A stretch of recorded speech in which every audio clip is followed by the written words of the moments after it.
Hey, what's up, everybody? It's Turpy here, and I'm here with more stuff that I've written in Python. So I think I'm just gonna fucking talk about it. I don't need to preamble. All right, so I did this in Pygame. Um, this game is based off of what I've been posting about most recently. Um, the full project that I wrote with my friend, the Button Box, which is a version of a game called Lights Out. And the object of the game is to turn all of the buttons on a board off.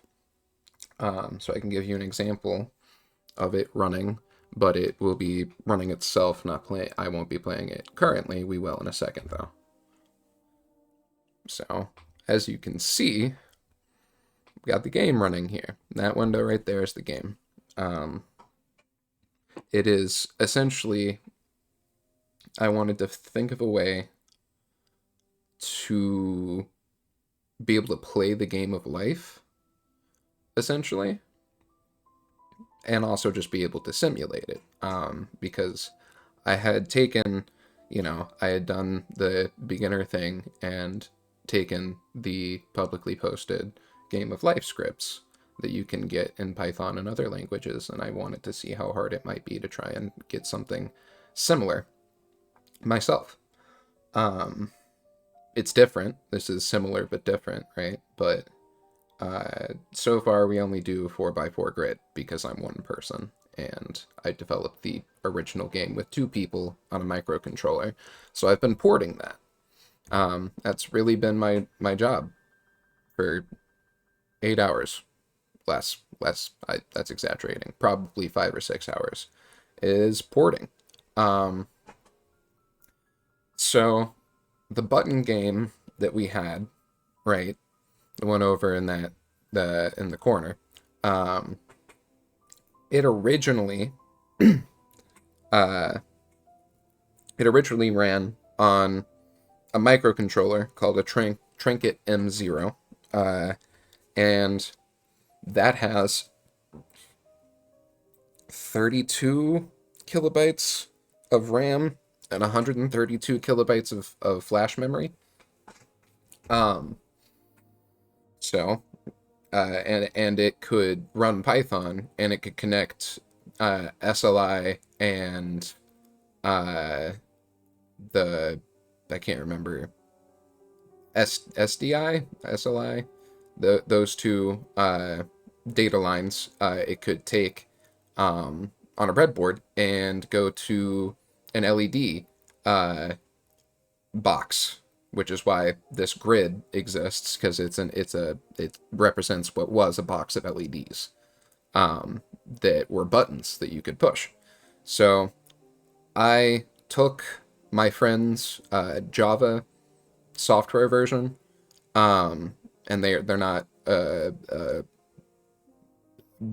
better programmer than me.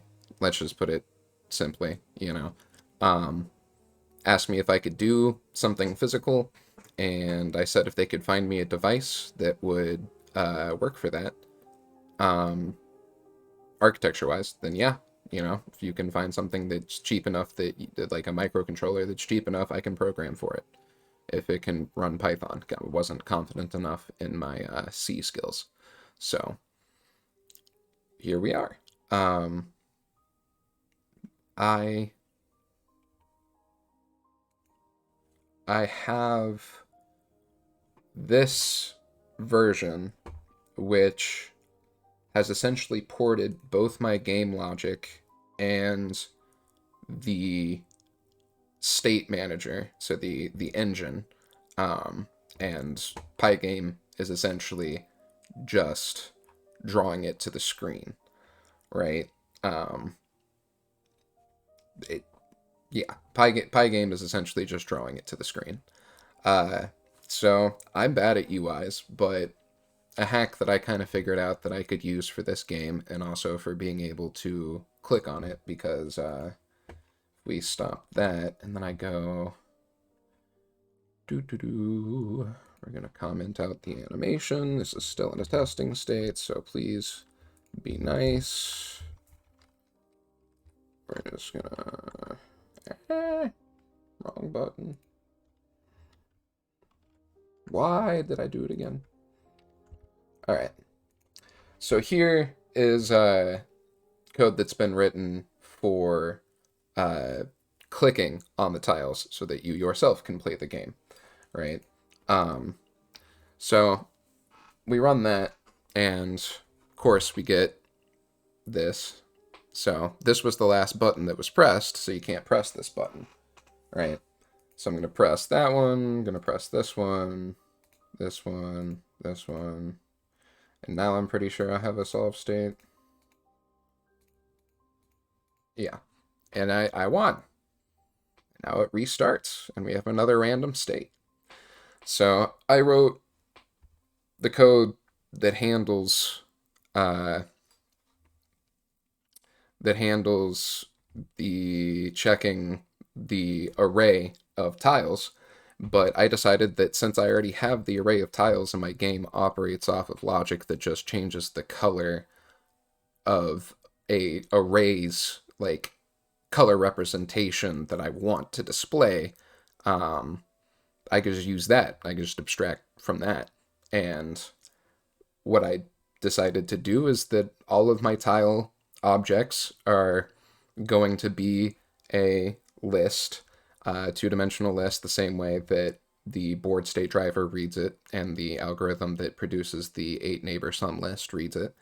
And they're just all going to be the tile objects. And that actually made it pretty simple to space the tiles, because spacing the tiles, this is just the padding, the constants over there, was just the chords times the size of the tile being painted over the grid. So that made that pretty easy. So I have that, and all of them initialize themselves with the white off color that I've chosen. And then we have a grid that puts itself on top of all of the buttons after, or button locations after they've been drawn to give them their borders. That's a cheap hack, but it works really, really well. So we get the click, right? So this is how we detect what tile is being clicked, right? So we figure out from the rectangle that we draw inside of the tile when it's initialized, right?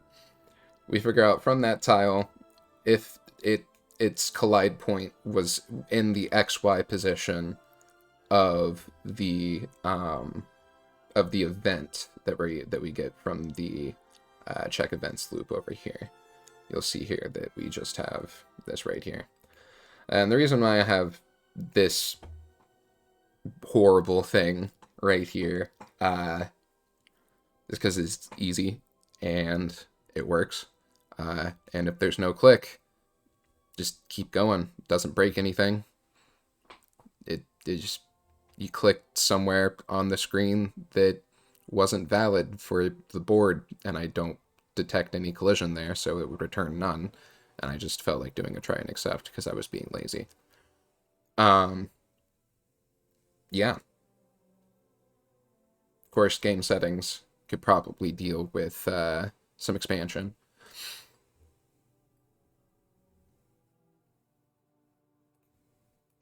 Yeah. Over here, I've shown this code before, but I did just have to port a bit of the board logic. So I decided that I would use the board state driver to hold my list of tile objects, my tile surfaces, because give uh, it would give that list all of the methods from the board state driver, an instance of the board state driver methods, along with all of the things that make up the board's state. The only thing I had to change in the actual game logic was, since I was handing it a board of objects. I just had to choose, when it indexes from the list of neighbors that come from um, the neighbors function generates the buttons that are in its 8 neighbor sum evaluation, right? It just checks if the color is not off color, and if the color is off color, to switch the colors based off of that, right? So you can continuously change the on color, and as long as you keep a static off color, you can use any color that you want, as long as you're not operating logic off of different colors outside of an on and an off state, right? So that's something that could be changed and made more and more dynamic, of course. And then we just return the whole board. We just return the whole thing of what it is, and all of the tiles have their own method that BLTs them on the screen, and that's fun because I get to just iterate over my array, and for every position in the array, just fill the new button color based off of the game logic, and then BLT it on the screen, and then BLT that grid onto the screen that makes up, everything else, the black border here. Yeah, yeah, that was that was fun. I enjoyed I enjoyed doing that. So we'll just solve it. Maybe. Yeah. Yep. Solved. Alrighty. Well, that's me. That's Turpy. I hope you've enjoyed the video.